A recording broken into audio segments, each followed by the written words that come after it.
Hello guys! Nandito nga pala kami sa city ngayon, City of Istanbul.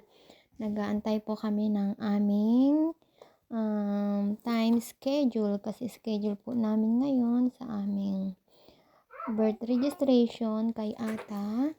Kaya lang, naboring kami, kaantay at naglaro muna dito sa park. Sa baba lang ng ito guys, ng Philippine Embassy ng Istanbul, Turkey. Ayan. Pinaglaro ko muna si Shenay para hindi siya maboring sa loob. At dahil maganda naman ang weather, kaya tumambay muna saglit dito sa park. Ayan. Natuwa naman siya sa paglalaro kahit wala siyang kalaro. Ayan. Ikot-ikot lang na siya ng ikot niya mag-isa.